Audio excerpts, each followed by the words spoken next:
అరే ఇక్కడ గ్రామస్తులు వస్తున్నారు, ఇక్కడికి గ్రామ ప్రజలు వస్తున్నారు రెండింటికి. హలో సార్, నమస్కారం సార్. సార్ ఏం లేదు సార్, ఇప్పుడు 28 ఈ రోజు నుండి దరఖాస్తుల స్వీకరణ కదా. ఈ రోజు నుంచి జనరల్ కౌంటర్ ఒకటి ఉంటుంది. ఓకే. తర్వాత మిగతా వాటికి అయితే మీ డేట్ ఎప్పుడు ఇచ్చినా అదే డేట్ మీకు ఉంటుంది. సెకండ్ కి స్పెషల్ డే, స్పెషల్ ఆఫీసర్ వస్తాడు ఆ రోజు. డిసెంబర్ 28 నుండి జనవరి 6 తారీఖు వరకు ప్రభుత్వ ఆదేశాలు ఉన్నాయి. ఈ రోజు నుంచి 6th వరకు. ఈ రోజు నుండి 6th వరకు. మరి ఇప్పుడు టైము 10:30 11 అవుతుంది.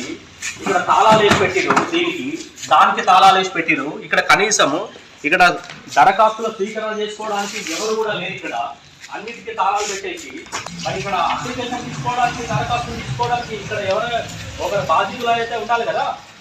ఇది పరిస్థితి. ఇంకా కూడా టీఆర్ఎస్ గవర్నమెంట్ అనుకుంటున్నారు ఇక్కడ ఉన్నటువంటి యంత్రాంగం కావచ్చు, లేదంటే ఇక్కడ ఉన్నటువంటి ప్రజాప్రతినిధులు కాంగ్రెస్ బంద్ చేయాలి. ఇది